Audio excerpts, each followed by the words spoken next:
irmãs, muito boa noite. Sejam todos bem-vindos para mais uma noite de estudo do Centro Espírita Chico Xavier. Desejamos a vocês muita paz, muita saúde e muito amor. Que nós possamos, nessa noite, aprender um pouquinho mais a respeito da nossa doutrina, tão esclarecedora, que tanto nos consola e que tanto bem faz ao nosso coração. Queremos convidar vocês para a 17ª Feira do Livro Espírita do Centro Espírita Chico Xavier, dias 9, 16 e 23 de outubro, das 14 às 18 horas, a Rua Dom Duarte Leopoldo e Silva, 225. Vocês poderão adquirir livros novos e usados, porém em boas condições, por preços bem em conta. Teremos as obras básicas de Allan Kardec, livros doutrinários e de mensagens, psicografadas por Chico Xavier, Divaldo Franco, Ivone Pereira e muitos outros. As crianças também serão contempladas. Vocês poderão encontrar o livro infantil dentro da faixa etária da criança. Lembrem-se que um livro é o melhor presente. Portanto, fica aqui o nosso convite. 17ª Feira do Livro Espírita. Para nós iniciarmos a tarefa da noite, como sempre fazemos, hoje nós temos a alegria de receber o nosso irmão Cleiton, trabalhador da casa, colaborador, e que nessa noite ele tem a responsabilidade de iniciar essa harmonização de todos nós através da poesia que ele escolheu. Boa noite, Cleiton, seja bem-vindo e a palavra é sua. Obrigado, boa noite a todos. Eu agradeço pelo convite, é um prazer estar aqui com vocês. E para a noite de hoje, a poesia que eu escolhi, ela se chama Psicometria. Ela é do Mário Ribeiro Tota, né? E ela foi psicografada pelo médium Valdo Vieira e consta no livro a Antologia dos Imortais, do Chico Xavier e Valdo Vieira. Em tudo, pelo mundo afora, intensa vibração pulsa escondida, da noite espessa do dia que esplendora, no silêncio da morte há sons da vida. No mar, em manutenção, em mutação constante embora, na montanha, no vale, na avenida. Vibra o tempo integral, na luz de agora, fulge a história latente, inesquecida. Quem ausculta a matéria, em todo estado, exuma o livro imenso do passado, nos múltiplos cenários do presente. A natureza morta ressuscita, ideal, emoção, sonho e desdita. A alma das coisas vive eternamente. Obrigada, Cleiton. Que Obrigado. Deus te ilumine cada vez mais nesse trabalho que você realiza. Muito obrigado, boa palestra. E agora, então, eu convido a todos para que nós possamos unir os nossos pensamentos, os nossos sentimentos para a oração. Querido Mestre Jesus, aqui estamos reunidos, Senhor, em seu nome. Derrame sobre nós as suas bênçãos, para que possamos ter uma noite proveitosa, de ensinamento. Abençoa em especial o nosso irmão Jorge Elahá, que tem a incumbência de trazer para nós esclarecimentos a respeito do tema tão importante, tão relevante na vida de todos nós. Que ele possa ter, como sempre tem, a palavra fácil e esclarecedora. Derrame suas bênçãos, Senhor Jesus, não somente sobre nós, mas sobre toda a humanidade. Todos os nossos irmãos que sofrem, onde quer que eles estejam, que nesse momento uma réstia de luz possa iluminar os seus corações. Fique conosco, Mestre amado, para que possamos ter uma noite plena de amor e de paz. Que assim seja. E nesse momento, irmãos, é com muita alegria, uma imensa alegria, receber na nossa sala virtual Jorge Elarrat Canto. Ele é um trabalhador da Federação Espírita de Rondônia. O Jorge, ele dispensa apresentações porque ele tem um trabalho belíssimo. Ele tem um conhecimento muito grande, é uma pessoa simples, adorável, e ele vai, nessa noite, nos fazer refletir a respeito do tema mediunidade e sintonia. Então, Jorge, antecipadamente, muito obrigada pela sua disponibilidade de estar conosco, e a palavra é sua. Boa noite. Olá, Maria Amélia, uma boa noite para você. Boa noite, Cleiton. Gostei do sotaque paraense, me fez lembrar de casa.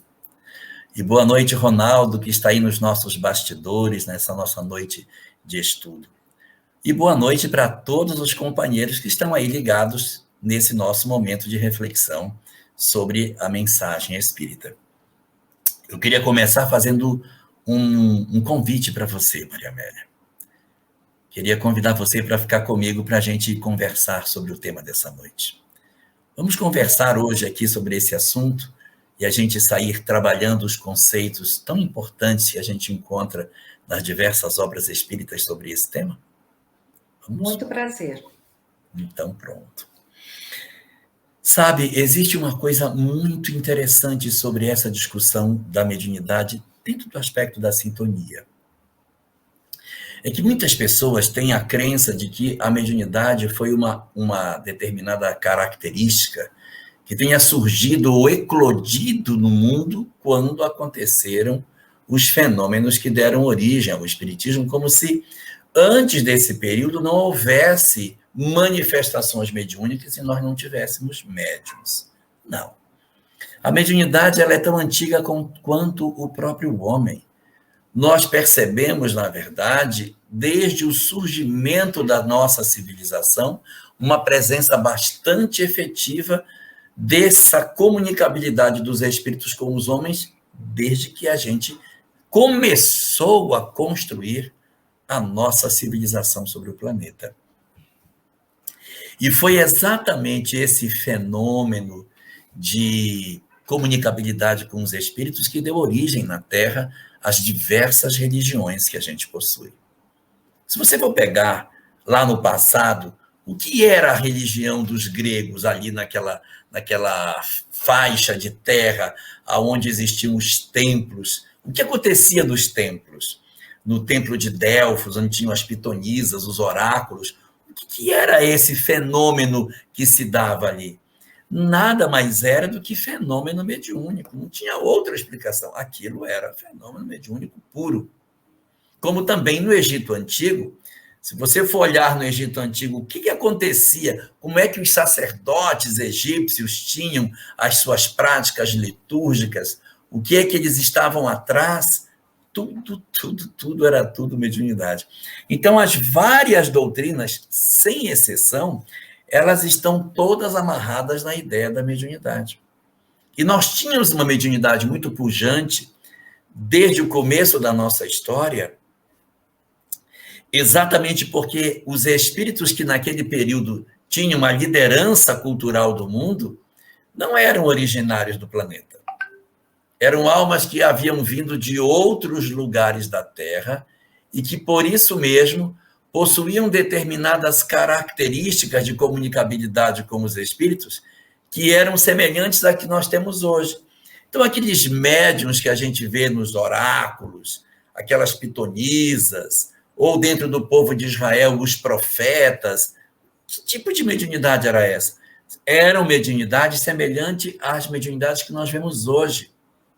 Eles eram povos mais antigos, mas as almas já eram profundamente experimentadas e muito parecidas conosco. Então, a gente vai ter, quando visita essas diversas culturas do mundo antigo, uma percepção muito clara da presença da mediunidade desde o começo dentro desses povos antigos. Mas, ao mesmo tempo que eles tinham essa mediunidade tão parecida conosco, eles tinham umas condutas que eram muito diferentes daquilo que se esperava. Nos templos, fazia-se muita consulta aos espíritos para entender sobre as questões mais pequeninas da vida. Naquele filme 300, aparece Leônidas indo fazer uma consulta no oráculo para saber sobre a guerra. Isso era muito comum. Os senhores visitavam os templos para indagarem sobre seus reinados, sobre suas histórias, sobre o destino de seus filhos. Isso é muito comum na cultura grega. Na cultura judia, na cultura de Israel, isso também é muito comum. Dentro do judaísmo havia muito essa relação do homem com o divino, essas revelações que aconteciam, essas informações vindas do mundo espiritual para o mundo corporal. Isso era muito presente. Só que nem sempre as pessoas possuíam uma conduta que levava para que essa mediunidade tivesse um uso, digamos assim, razoável, para que a gente pudesse, de certa maneira, organizar a nossa mediunidade de acordo com aquilo que nos ditava o pensamento. E aí, Maria Amélia, o que a gente vai perceber nisso? Uma presença muito grande de equívocos nessa mediunidade. Então, você vai ver muitas histórias desse tipo. Você vai ver muitos fenômenos dessa forma, ou seja, povos antigos, dotados de mediunidade, dotados de religião com essa característica e, ao mesmo tempo, frágeis do ponto de vista moral. Porque, apesar de terem mediunidades pujantes, eram espíritos profundamente equivocados na forma de lidar com esse recurso mediúnico. Não é verdade?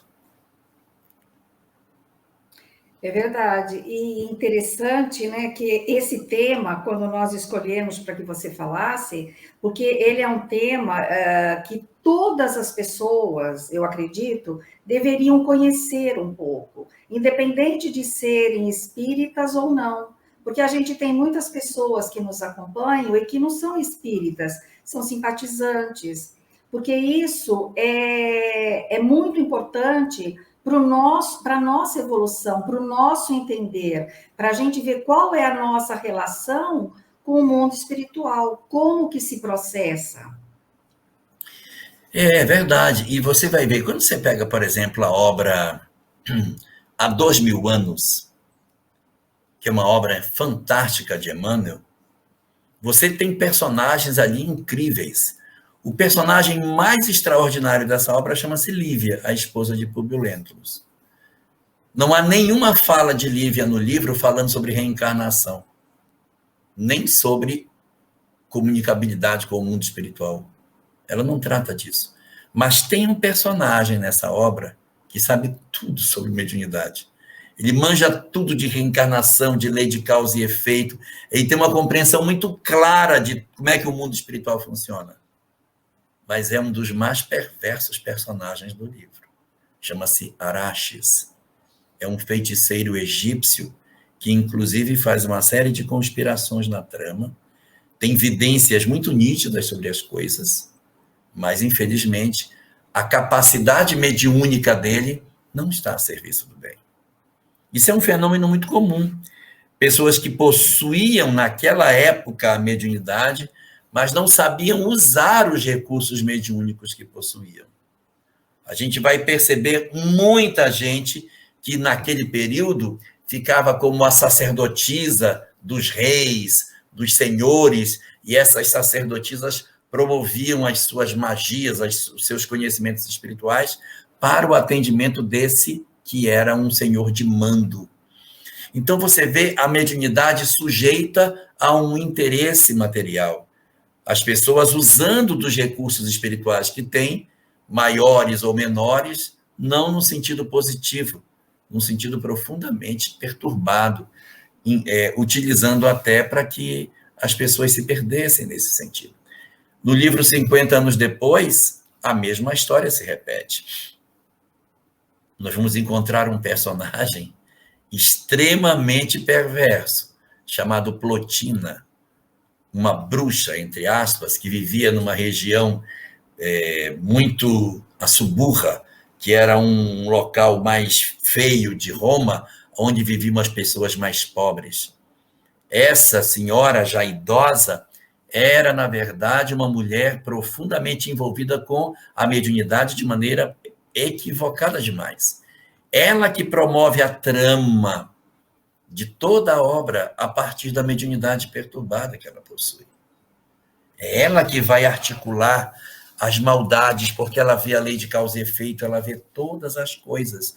Então, você vai perceber daí que muitas pessoas, elas são dotadas de mediunidade, de recursos mediúnicos incríveis, mas não necessariamente sabem dar a esses recursos o fim justo que eles poderiam ter. Pessoas que, apesar de serem médiuns excepcionais, cometem equívocos muito grandes. Essa Plotina, do livro 50 anos depois, vai falar, inclusive, a frase mais bela que o livro possui.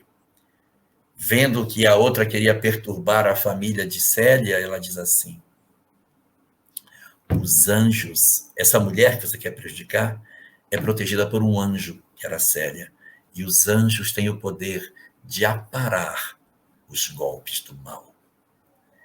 Os anjos podem aparar o golpe do mal. Então, você não vai conseguir prejudicar essa mulher, porque ela é protegida por um espírito que está encarnado do lado dela. Belíssimo, belíssimo. Mas, mesmo assim, ela constrói uma série de tramas de maldades terríveis. Então, você vê que há um divórcio muito grande entre mediunidade e a postura moral das pessoas que têm. Não existe uma vinculação estreita para dizer assim: ah, fulano é muito médium, então é um espírito evoluído. Não há nenhuma vinculação. Eu tanto posso ter uma pessoa muito evoluída que seja médium, como posso ter uma pessoa muito comprometida que também seja médium. Uma coisa não tem nada a ver com a outra. É uma faculdade, como ver, ouvir, ter o tato, olfato e paladar. A mediunidade é mais um sentido, só que não é um sentido voltado para o mundo físico, e sim para o mundo espiritual. É essa conduta equivocada, são esses processos perturbadores que a gente sempre fez com a mediunidade, que vai justificar determinadas ordenações que nós encontramos nas religiões sobre cuidados com a mediunidade. Nós vamos encontrar em algumas doutrinas que existem umas orientações para ter prudência na comunicação com os espíritos. Cuidado com a comunicação com os espíritos. E dentro do judaísmo isso se tornou muito conhecido. Nós temos uma parte do livro de Moisés, no Deuteronômio, no capítulo 19, versículo 18, existe uma orientação que, segundo Moisés, teria sido dada pelo próprio Deus, que diz assim: não se achará entre vós os necromantes, nem os que passem seus filhos no fogo, porque todos aqueles que adivinham pelos mortos são considerados abominação aos olhos do Senhor. E ele fala que a gente não deve, portanto, fazer o trabalho de necromante. E há muitas pessoas que dizem: olha aqui, esta é uma proibição para o espiritismo. Só que aí há algumas questões que se mostram bastante necessárias de serem observadas. Se a palavra espiritismo só foi surgir no século XIX, aquela condenação não pode se referir ao espiritismo, porque ele nem sequer existia. Então, ali não está uma condenação a isso. Está uma condenação aos necromantes, pessoas que adivinham pelos mortos. E há dois tipos de interpretações para essa palavra necromantes. Existia na época da antiguidade determinadas pessoas que faziam previsões pelas vísceras dos mortos. Então ele matava um animal e pelo jeito como o fígado caía para a esquerda, para a direita, da maneira como as vísceras se apresentavam, da mesma maneira que existem pessoas que leem as linhas da palma da mão, lia-se o futuro das pessoas nas vísceras dos mortos. Então, isso é adivinhar pelos mortos. Mas há um segundo sentido de adivinhar pelos mortos. São as pessoas que queriam realmente consultar os mortos para adivinhar sobre eles. Esse é um segundo tipo de comportamento que também é indesejável. E isso não foi revogado com o Espiritismo. Não há nenhuma obra espírita que nos sugira que a gente deva investigar sobre as nossas vidas consultando os espíritos, do tipo, eu devo me separar ou não me separar? Eu mudo de cidade ou não mudo de cidade? Vou fazer vestibular para quê? E assim os espíritos vão decidir as nossas vidas? Eu vou adivinhar o futuro pelos mortos? Isso é muito perigoso, porque realmente torna as pessoas, de certa maneira, sujeitas às crendices e à própria manipulação a partir dos espíritos perversos, que podem se utilizar da nossa ingenuidade, nos empurrando para determinadas condutas profundamente equivocadas. Então, a mediunidade, ela precisa de algumas atenções muito nítidas para que ela seja usada de maneira mais correta, que é o que nem sempre acontece na história da humanidade.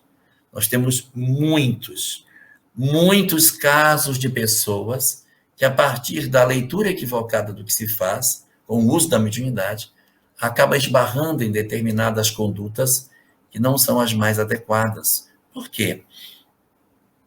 Porque o fenômeno mediúnico, ele está marcado por um processo chamado sintonia. Se os meus ideais são positivos, se os meus ideais são bons, se o que eu quero é algo sublime, automaticamente os bons espíritos se acercam de mim, seja eu espírita ou não. Alguém que ama, que perdoa, que tem a conexão com o divino, que faz o bem na sua vida, ela promove, através de suas ações, um aproximar de entidades benevolentes, entidades benévolas, espíritos bons, que se aproximam dela e que promovem, a partir daí, um preenchimento de vida muito mais efetivo, garantindo a essas pessoas uma condição espiritual profundamente diferente. Mas, se nós não estamos preocupados com a conduta das nossas vidas, se nós não estamos alinhados com os objetivos superiores que a vida tem, nós podemos ser vítimas de nós próprios, e a nossa mediunidade pode nos empurrar para caminhos tortuosos, caminhos de desamor, caminhos de violência, aonde a mediunidade que nos foi concedida como um instrumento maravilhoso de conexão com o divino, de transformação das nossas almas, pode se converter para nós em instrumento de queda, em forma de nós, de alguma maneira, nos defrontarmos com as nossas próprias sombras e não conseguirmos, apesar dos recursos que a mediunidade nos concede, viver em paz, porque nós, ao invés de abrirmos as nossas antenas para o alto, acabamos sintonizando as nossas almas com as mentes sombrias que nos espreitam e que aproveitam das nossas fragilidades para nos sugerir determinadas ideias profundamente nocivas. Não é verdade, Maria Amélia? É verdade. E nesse momento a gente pode até falar da importância da doutrina espírita, que nos recomenda o estudo. Nós precisamos estudar. Né? O livro dos médiuns, nesse caso, essa linha do tempo que você está fazendo é muito boa. E a gente vai chegar, acho que num determinado momento, quando você vai falar, talvez, né, do livro dos médiuns, da importância que é para todos nós, para todas as pessoas. E você vê aí ao longo da história, nesse período, quantas almas se perderam que eram médiuns? Qual será o percentual desses que tiveram êxito sendo médiuns? É muito baixo. É muito baixo. Porque não havia uma proposta para dizer o que a gente deveria fazer. Então, as pessoas dotadas de determinadas sensibilidades espirituais se achavam, através delas, capazes de vender essa mediunidade, de explorar essa mediunidade, de ganhar poder com essa mediunidade. Isso foi muito perigoso. Mas muita gente se perdeu por causa disso. Apesar da proibição de Moisés, muita gente se atrapalhou. Porque essa era uma proibição lá no povo hebreu. Lá no povo hebreu. Mas fora do povo hebreu, os gregos estavam vivendo a mediunidade de maneira totalmente liberta. Em outros lugares do planeta, a mesma coisa. Não havia uma amarração mais nítida de como viver essa mediunidade de maneira mais correta, mais sagrada, e por isso ela foi realmente instrumento de queda.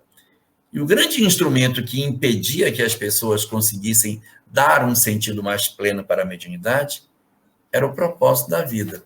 Qual é o propósito da vida? O propósito da vida é me dar bem. O propósito da vida é eu ter poder sobre as pessoas, é eu destruir meus inimigos, é eu combater quem me fere, eu me impor sobre as pessoas, eu não me humilhar diante dos outros, é eu procurar a vingança daquilo que me fazem. Esse modelo de vida, conjugado com a mediunidade, meu Deus, quanta loucura produziu. Quanto sofrimento a humanidade experimentou por essa desconexão entre a percepção nítida do que temos que viver e a nossa leitura materialista da vida, que nos leva a tanta loucura. Por isso que é muito marcante a chegada de Jesus no planeta. Porque a partir dali, Maria Amélia, as coisas se transformam profundamente. Eu começo a perceber o seguinte: não te vinga, perdoa a pessoa. Ele fez o mal para você, faz o bem para ele. Não, eu vou me vingar. Se você se vingar, vai ser pior. Você vai criar um vínculo com esse espírito desnecessário. Solta o outro para você ser feliz. Mas ele me fez mal, solta. Se você se vingar, você se atrela a ele. Você combina um encontro no futuro quando odeia. Odiar significa eu quero encontrar você de novo. Não odeie as pessoas. Deixa essa loucura do mundo material. Não anseie pelo poder da terra. Aprenda a amar as pessoas. Aprenda a amar o semelhante. A renunciar às loucuras do mundo. A não ter a hipocrisia dentro de si. A perceber a majestade da imortalidade.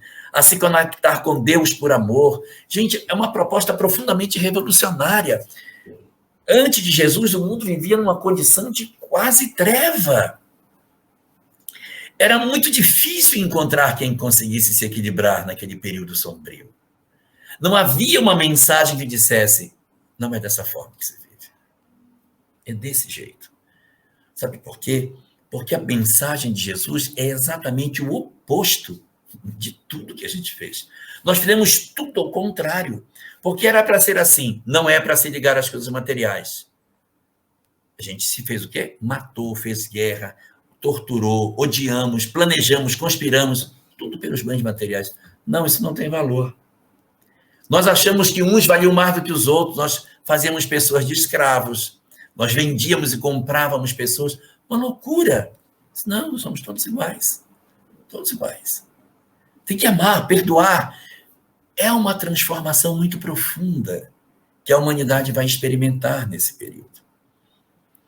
E a mensagem cristã, ela, por esse motivo lógico, ela não consegue tomar a humanidade toda de uma vez só, porque ela era muito transformadora, era muito renovadora. Então, ela vai avançando muito devagar,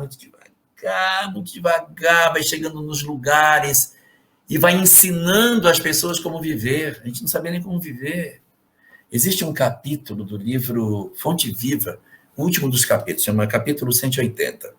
Mensagem não tem nada a ver com nada, chama O Natal. E vai falar sobre o que Jesus mudou no mundo com a sua chegada. Glória a Deus nas alturas, paz na terra entre os homens. E aí Emmanuel começa. quando os anjos anunciavam a vinda de Jesus, nenhuma palavra de violência, nenhuma palavra de condenação, nenhuma palavra de crítica, apenas glória a Deus nas alturas e paz na terra aos homens de boa vontade. Nada de agressão. E ele vai mostrando como que a humanidade foi devagarinho abandonando determinadas práticas para abraçar outros modelos de comportamento. E foi essa proposta nova que foi revirando todos os conceitos que a humanidade tinha. Todos. Todos os comportamentos humanos foram revisitados a partir do cristianismo. A forma da família funcionar, maneira de eu lidar com os outros, minha relação com Deus, minha conexão com a vida. Meu Deus, isso transformou tudo. E a mediunidade não estava fora disso. Ela também passou a ser olhada de maneira diferente.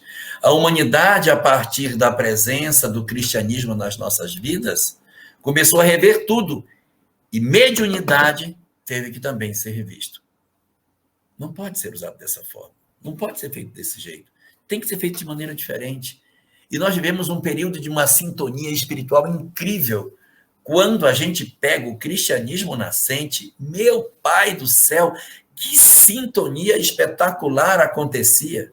As cartas de Paulo, as manifestações dentro dos templos da igreja cristã. O que era aquilo? Aquilo tudo não era outra coisa senão mediunidade conectada a uma outra forma de interpretação da vida. Mediunidade a serviço do amor. Quando isso aconteceu, acabam-se as pitonisas. Dentro do cristianismo, não haveria mais o comércio das informações.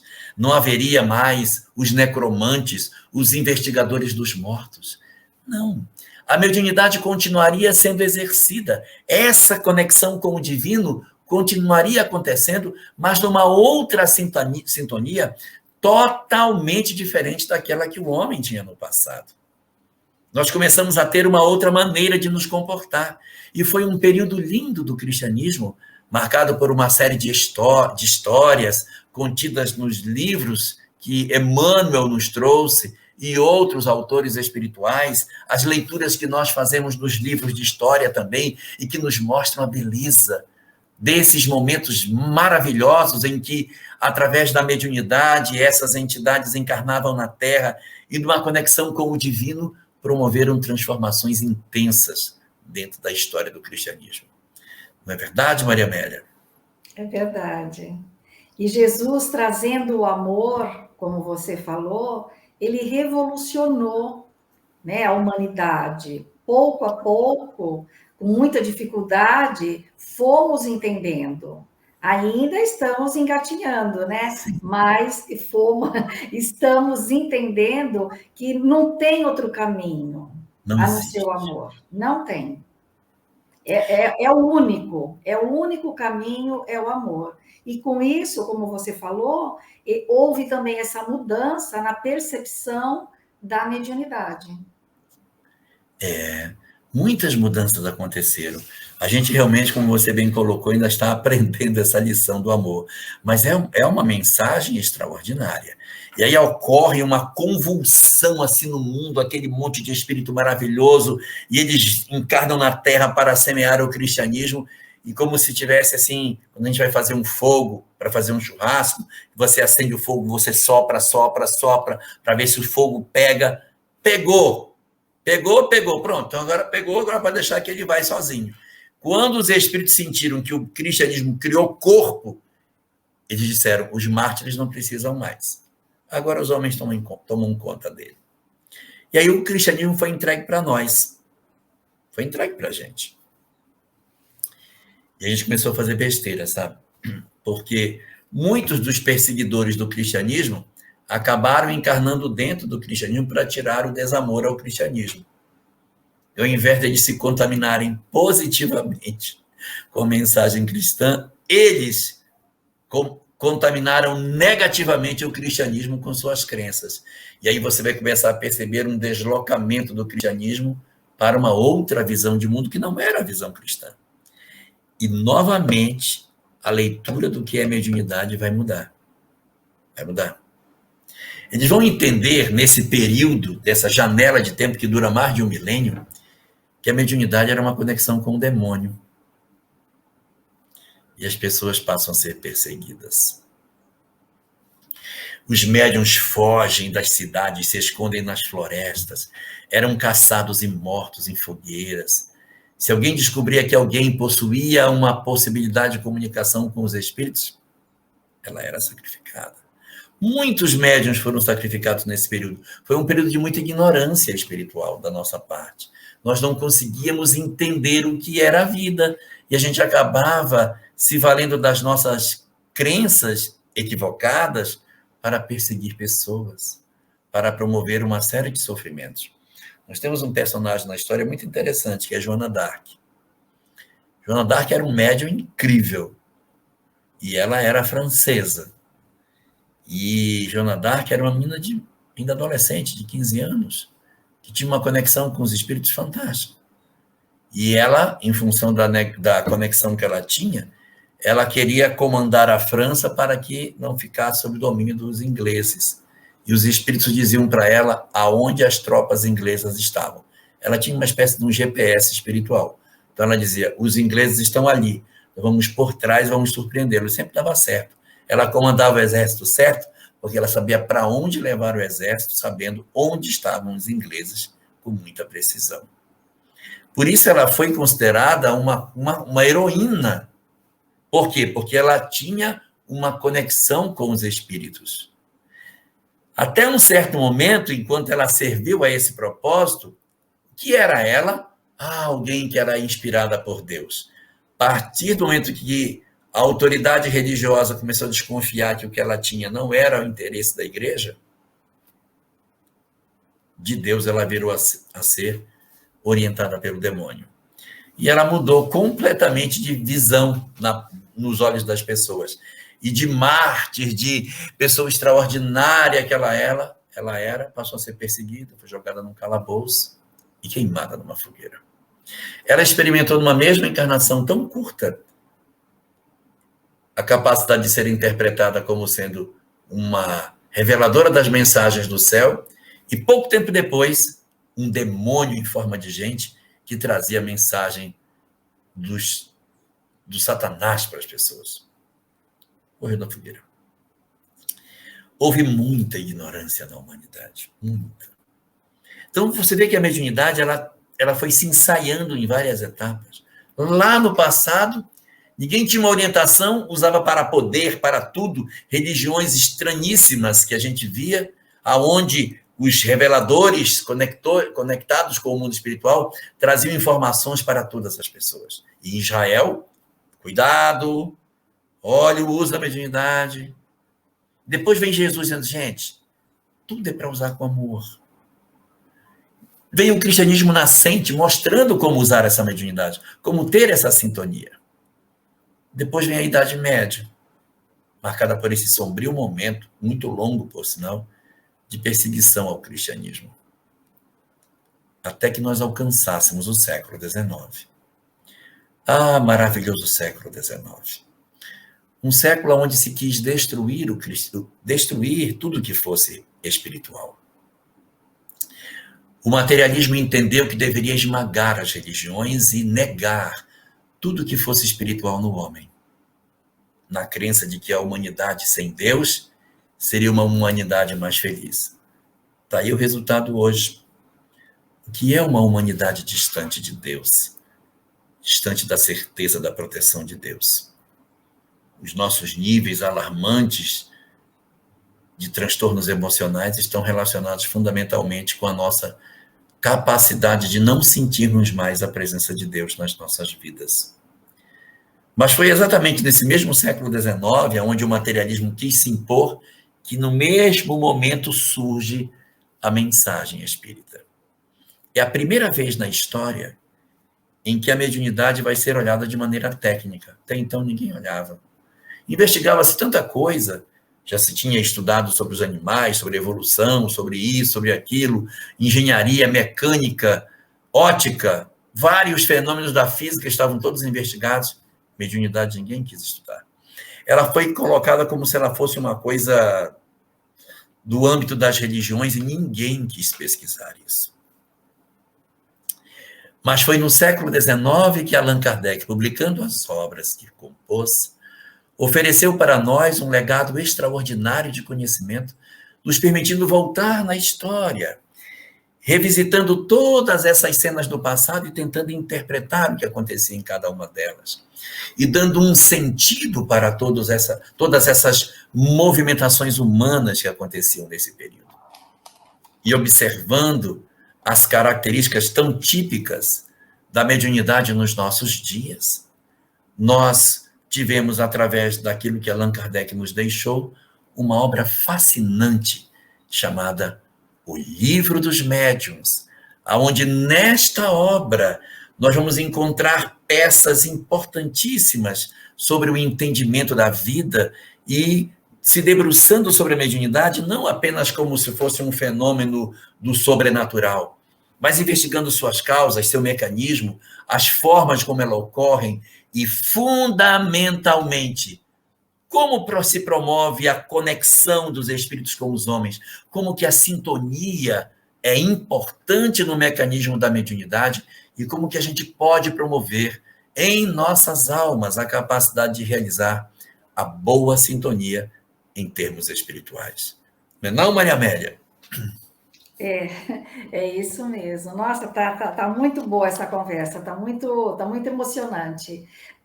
Daí a responsabilidade, né, Jorge, de todos os médiuns ou todas as pessoas envolvidas aí nessa tarefa, do cuidado. Primeiro conhecer e no momento de exercer, né, a sua faculdade, fazer da melhor forma possível. Como você falou, na nossa casa a gente costuma dizer mediunidade em nome de Jesus e para Jesus, né? Que o médium possa se apagar para que o fenômeno ali aconteça de uma forma clara, de uma forma simples, sempre levando o bem, sempre levando o amor, né? A conversa ali, para que esse momento que nós falamos anteriormente de amor possa eclodir ainda muito mais no nosso planeta. É verdade. Você sabe que a partir do momento que o Espiritismo define esse modelo de como a mediunidade deve ser exercida, a gente pode voltar e olhar o que aconteceu no passado. E olhar essa mediunidade lá do mundo antigo e dizer, não era isso para a gente ter feito. Nós nos corrompemos lá atrás, vítimas do poder, vítimas das circunstâncias que a vida nos oferece. Então, o que acontece conosco? Nós vamos perceber nas nossas vidas que, através daquilo que a gente vê da mediunidade no mundo antigo, estava tudo errado. As pessoas vendendo a mediunidade, usando a mediunidade para poder. É um equívoco muito grande. E a gente consegue enxergar dali que essa prática não é positiva. Isso não gera uma boa sintonia. Nós não conseguimos ter uma boa sintonia quando nós atrelamos poder e mediunidade. Eu estou vendendo a minha mediunidade para obter poder ou para dar poder a outras pessoas. Isso tem que ser retirado de nós. Quando a gente olha a questão referente ao momento em que os profetas de Israel apareciam e Moisés dizia, cuidado para não adivinhar pelos mortos. Isso continua valendo. Até os dias atuais, a doutrina espírita não mudou essa posição. Nós continuamos na mesma postura. Não se adivinha pelos mortos, não se tenta jogar para os espíritos responsabilidades que são nossas. Quando nós olhamos o cristianismo nascente e vemos a maneira como as pessoas se dão à mediunidade nesse período, dizemos, essa é a mediunidade com Jesus. É isso que se deseja. Que a gente realmente se entregue a um trabalho de amor. Que a gente faça os nossos canais mediúnicos serem abertos a serviço do próximo, a serviço do amor. Porque se não é para eu usar a mediunidade para dar poder a ninguém, nem a ter poder para mim, se não é para eu usar para vender, se não é para eu adivinhar o que vai acontecer comigo, é para quê? É para quê? A Amelinha tem a resposta para essa pergunta. Dizia a Amelinha, só para amar, é só para amar, só para amar, só para amar. Então é isso que a gente veio fazer. As nossas potencialidades mediúnicas, elas devem ser utilizadas a serviço do amor. E nesse mecanismo é que a gente vai fazer a conexão com os bons espíritos.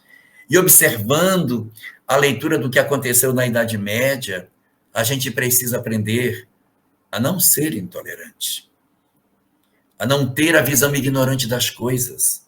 E tudo aquilo decorria do quê? Da falta de estudo.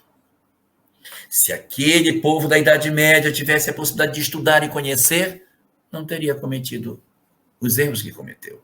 Nós, na Idade Média, quando estávamos lá, não teríamos feito o que fizemos. Mas foi exatamente a nossa ignorância que fez isso. É preciso, portanto, conhecer as coisas. Então, é juntar duas peças essenciais: o conhecimento de um lado e o amor do outro. Porque a sintonia com os bons espíritos, ela decorre das duas asas serem desenvolvidas: a asa intelectual e a asa moral. Não adianta eu dizer assim, não, eu vou só amar, mas se eu não estudar, eu posso me iludir. Eu posso, de repente, criar práticas estranhas, rituais. Eu posso me envolver em determinadas liturgias dentro da casa espírita, porque, a pretexto de amor, eu escorrego no campo do conhecimento. Mas se eu tiver apenas o conhecimento e esquecer o amor, eu posso ficar igual o pessoal do século XIX, que achava que a humanidade ia ser melhor sem Deus. Então, tem que conjugar as duas coisas. Tem que conjugar o amor e o conhecimento. E é isso que hoje o movimento espírita nos oferece. Nos oferece um espaço nas casas espíritas, onde você pode adentrar, pode conhecer, pode estudar, debater, opinar, não concordo, eu acho que isso não é assim. Então, vamos discutir e aprender para que quando, depois de passada a fase de conhecimento mais imediato com relação à doutrina espírita, nós já tenhamos feito todo um trabalho interior de nos sintonizarmos com os bons espíritos. Nós vamos, ao longo do tempo, entendendo que nós não devemos fazer isso ou aquilo, vamos aprendendo a não sermos mais tão vinculados à mágoa, ao ódio, ao ressentimento, vamos exercitar o perdão, rever a vida pelo ângulo espiritual, entender que não somos apenas matéria, e todos os aprendizados que o Espiritismo vai nos dando, vai nos garantindo uma conexão muito mais efetiva com o mundo espiritual. Isso não é uma chave que a gente vira. Isso é um processo de conquista. Sintonia é conquista espiritual. Não se faz da noite para o dia. Se alguém tem uma boa assistência espiritual, não foi da noite para o dia que ele ganhou aquilo. Isso é fruto de anos, décadas de esforço, de disciplina de conduta, de renúncia de sentimentos negativos, de tentativas sucessivas de vencer as imperfeições morais, de desenvolver o dom, de sermos capazes de amar as pessoas, de nós nos dedicarmos ao trabalho de sentir mais plenamente os propósitos superiores da vida. E, naturalmente, a sintonia vai acontecendo. Dizem os espíritos que a fé é o galardão que Deus reserva a todos aqueles que se credenciam na obra do bem. A sintonia com os bons espíritos é resultante do amor. Ninguém poderá viver o amor e a companhia dos bons espíritos trazendo um coração pesado, com ódio, com mágoa. Tenho raiva, mas agora vou orar para me sintonizar com os bons espíritos. Pode até conseguir alguma coisa, mas não é o melhor caminho. O melhor caminho é termos uma conexão natural. Nós termos já uma forma de viver que não nos arrasta na direção das sombras. É um processo lento, eu reconheço, mas é um exercício que a gente precisa ir fazendo, tanto quanto nos seja possível, de nos desembaraçarmos da loucura que o mundo nos sugere. Porque só existe uma forma, não tem duas, só tem uma forma de sintonizar com os bons espíritos: se afastando dos maus. Não tem outra. Não podemos servir a dois senhores. Ou você está sintonizado com os bons, ou você está sintonizado com os maus. Não dá para a gente ter uma sintonia mesclada. Se você tiver, suas obras não são puras. Sua capacidade de produção fica pela metade. A sintonia espiritual, ela tem que ser um processo constante, fruto de uma disciplina que a gente vai mantendo devagarinho. Não precisa ser santo, não precisa ficar pensando que tem que ser santo, não. A gente leva a vida normal, mas se alguém nos fere, não revida, não diga miserável, mas agora vai ver, porque se você faz isso, você rompe uma conexão. Se você já percebe o quanto é bom a sintonia com os bons espíritos, não quebre a sintonia. E se você quebrar, para restabelecer de novo, dá trabalho. Então, a gente precisa manter uma coerência de conduta para que as nossas potencialidades mediúnicas estejam conectadas com os bons espíritos. E muitas pessoas que conhecem o espiritismo costumam dizer assim para nós, Maria Amélia: mas isso aí não serve para mim. Eu não sou médium, eu não tenho mediunidade. Como eu, por exemplo. Eu, que estou falando com vocês, eu não tenho mediunidade ostensiva.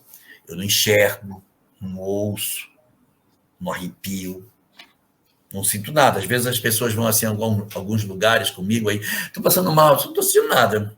Estou sentindo mal, aí entra no presídio, meu Deus, eu vou passar mal, eu vou cair. Então cai, mas cai para lá, para não cair em cima de mim. Você não está sentindo nada?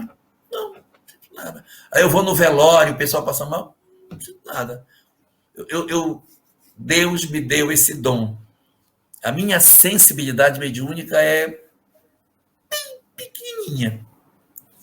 Mas isso não significa dizer que, porque os meus canais mediúnicos são fininhos, que eu tenho, por conta disso, a possibilidade de conviver com os maus espíritos sem sentir a influência deles. Não, eles me perturbam também.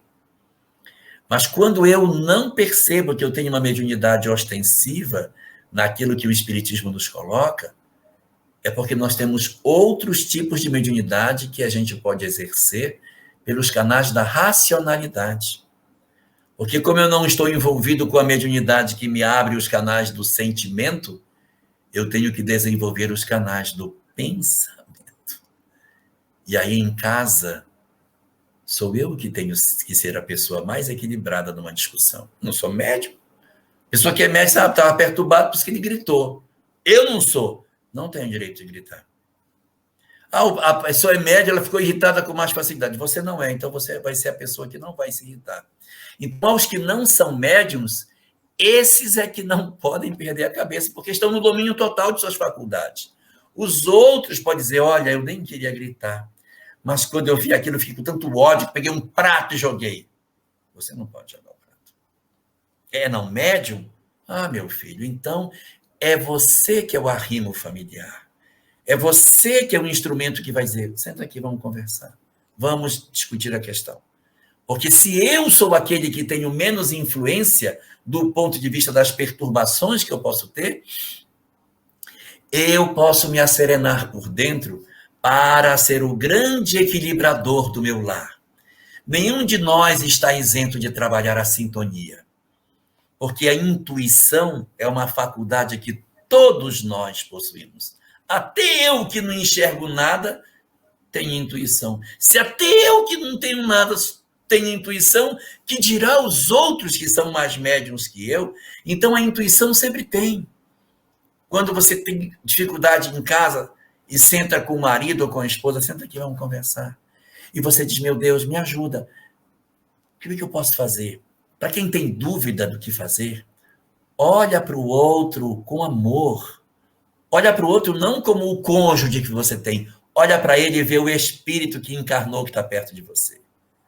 Faça um esforço de não olhar para o seu filho que fez alguma coisa como o filho travesso. Olha como o espírito que Deus te concedeu. Dá uma olhada para ele e diz, meu Deus, ele reencarnou comigo. E você olha e diz, mas ele é muito difícil. Daí você olha e ressignifica ele para você e diz, esse meu filho é a minha chance de eu conseguir me superar. se eu conseguir não perder a cabeça com ele e conseguir amá-lo de verdade, eu vou fazer uma grande conquista. Se eu botar a perder na minha conversa, eu posso atrapalhar a minha existência com ele. Então, o grande chamamento da vida é que nós tenhamos sempre sintonia, independente do grau de mediunidade que a gente tenha. E o grande lugar para o exercício dessa faculdade é dentro de casa. Não nos iludamos que a gente tenha grandes missões do lado de fora da vida, quando Deus nos deu uma família para conviver. Esses são os nossos primeiros exercícios de amor. A despeito de tudo que nós possamos fazer dentro do movimento espírita, saibamos que as nossas famílias são um ambiente prioritário que nós temos para trabalhar. Se algum dia nós falharmos na tarefa espírita e não cumprirmos com aquilo que os espíritos desenharam para nós, outros poderão nos substituir. Mas se nós falharmos com os nossos filhos, quem vai nos substituir? Então, exerçamos o quanto pudermos o exercício das nossas sintonias espirituais, olhando para a história e vendo os equívocos que foram cometidos e a orientação que o Espiritismo nos concede, e, ao mesmo tempo, exercendo dentro do lar toda a intensidade de amor que a gente puder, porque ninguém erra por amar demais. Maria Amélia, está com você. Ai, que maravilha. É o nosso grande desafio, né, Jorge? É amar. É aprender a amar. E eu costumo dizer amar nas mais variadas formas. Amar através do carinho, da atenção, do cuidar, do respeitar. Eu acho que esse é o grande desafio de todos nós. Como você falou, médios, ostensivos ou não, né? Temos a nossa tarefa, e a nossa tarefa individual, que nem você falou, às vezes é num lar de 3 ou 4 pessoas, onde ali você vai exercer a sua oportunidade de crescimento espiritual. Lindo, né? É muito lindo. Por isso que eu falei até no começo, que às vezes a pessoa fala assim, mas vai falar de mediunidade, eu não sou médium. Mas esse assunto é importante para todos nós, porque todos nós temos que ter essa sintonia com o bem. Não importa onde você esteja, não importa se você é criança, é jovem, é adulto, é maduro, é com o bem, sempre com o amor. Aí eu costumo dizer, de braços dados com o amor, a gente consegue ir resolvendo as dificuldades que a vida vai nos colocando. E é verdade mesmo. A vida tem tantos desafios, né? É tão bonito quando a gente começa a olhar a doutrina espírita nas nossas vidas e ler a vida pela ótica do espírito, né? Exatamente. A doutrina espírita, ela é fascinante. Por isso que ela precisa ser muito estudada, para que a gente passe pela razão, para que ela chegue ao coração, né? Porque aí, chegando ao coração, te dá mais possibilidade de você trabalhar no bem, de você se melhorar, de você ser uma pessoa cada vez mais iluminada, que esse é o nosso destino, eu não tenho dúvida, né? Fomos criados para isso. Então, só que agora a gente tem que fazer a nossa parte, né, Jorge? Na verdade, a gente tem que estar atento diante da vida, porque os sinais do que a gente tem para fazer estão muito nítidos. A gente tem que aproveitar, porque as oportunidades estão passando e a gente não está sabendo aproveitar. É verdade. Jorge, eu quero te agradecer imensamente essa noite, quantos ensinamentos, quantas reflexões que a gente vai poder levar para essa semana e para todo sempre, porque é sempre bom ouvir falar da doutrina espírita com essa lucidez que você tem. O nosso muito obrigada de coração, em nome de todos os trabalhadores do Centro Espírita Chico Xavier. E agora você que está nos acompanhando nesse momento, eu peço a gentileza de vocês colocarem o like ali nesse vídeo, como nós sempre pedimos. esse conteúdo, ele é riquíssimo e ele precisa ser divulgado. Não podemos deixar só para nós. Então, quando vocês colocam o like, o dedinho ali, a mãozinha, o YouTube reconhece que esse vídeo é um vídeo que as pessoas gostam de ver. Ele é aceito. E o próprio YouTube ele se encarrega de distribuir. Então, a todos vocês, o nosso muito obrigada, o nosso carinho por estar conosco nessa noite. E nós queremos convidá-los para a próxima semana, onde nós teremos o nosso companheiro Luiz Calisto, que vai trazer para nós o tema A Porta Estreita. Então, mais uma vez, Jorge, o nosso muito obrigada pela sua disponibilidade de estar conosco. E peço a Deus que te ilumine, que você continue nesse trabalho tão lindo que você tem e que você faz de uma maneira assim tão brilhante. Que Jesus te abençoe a tua família. E eu peço agora que você faça a nossa prece de encerramento, porque aí nós damos por terminada a tarefa da noite. Tá bom. Então, vamos orar. Querido Senhor dos nossos corações, que ofereces às nossas almas inúmeras oportunidades para que aprendamos o caminho da felicidade. Tens concedido a cada um de nós as posições de mando e de subalternidade. Tens nos dado a riqueza e a pobreza, conferido a cada um de nós as vestes dos múltiplos tipos de sacerdotes sobre a história da humanidade. Pelo teu amor, temos retornado ao planeta, vestindo diversas formas distintas, experimentando por diversas maneiras os dons para que consigamos despertar para a realidade da vida. Porém, Senhor, em todas as oportunidades que Tu tens nos concedido, hoje percebemos a Tua misericórdia através dos fios invisíveis da mediunidade, que Tu nos concedeste para que nós tivéssemos as nossas vinculações com o divino e com o sagrado, para que não nos perdêssemos à margem do caminho. Teu amor infinito abriu em nós as comportas da alma, para que sintonizássemos contigo através das múltiplas existências que já tivemos, e através dela fizéssemos a definitiva experiência do amor, aquela que ainda não conseguimos fazer. Tantas tentativas e tantos fracassos, tantas oportunidades e tanto desperdício da nossa parte, tanto investimento em nós, Senhor, e tantas fugas, tantos equívocos. Mas hoje, Tu nos concedes a bênção da doutrina espírita, para que, despidos das capas do mando e do sacerdócio,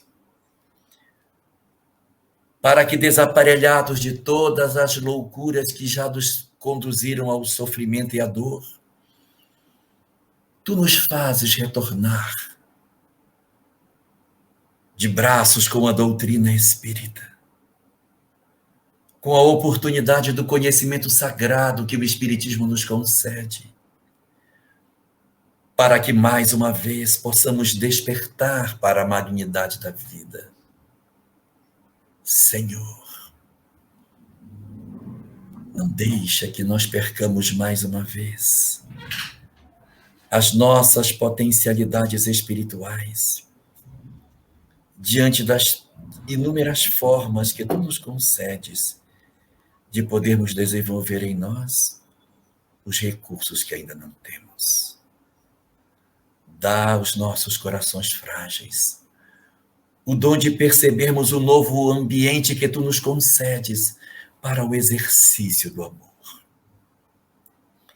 É por isso que comparecemos à tua presença, para te bendizer o lar que tu nos deste, os filhos que tu nos concedeste, os cônjuges que tu nos ofereceste, os pais e os irmãos que tu nos deste, Senhor, para que através dessas experiências os nossos corações, enfim, consigam despertar para a beleza do amor. Por todas essas oportunidades, nós te rogamos, Senhor, ajuda-nos, enfim, a sintonizar os nossos corações com o teu. Ajuda-nos a desabrochar a flor do amor divino nas nossas almas, para que a mediunidade, enfim, seja usada por nós como um propósito divino, de que essa flor possa espalhar o perfume sagrado do amor, derramando sobre todos os nossos lares a bênção da harmonia, o dom divino da paz e a possibilidade de que o amor consiga, enfim, se derramar das nossas almas. Agradecemos-te assim as tantas oportunidades que nos concedeste e te pedimos que nos ajudes para que não percamos mais essa, para que despertemos, enfim, e promovamos em nós o despertar da lucidez que ainda nos falta, para nos entregarmos inteiramente aos teus propósitos superiores. Que as bênçãos do teu amor permaneçam sobre todos nós, Senhor. Que as tuas luzes não cessem de clarear os nossos caminhos e que o teu amor permaneça nas nossas almas, a nos inspirar e a nos envolver, para que pelos múltiplos recursos que a mediunidade nos concede, nós continuemos ligados a ti, mas agora despertos diante dos homens para viver o amor que tu queres que vivamos. Obrigado por tudo, Senhor, e abençoa as nossas vidas.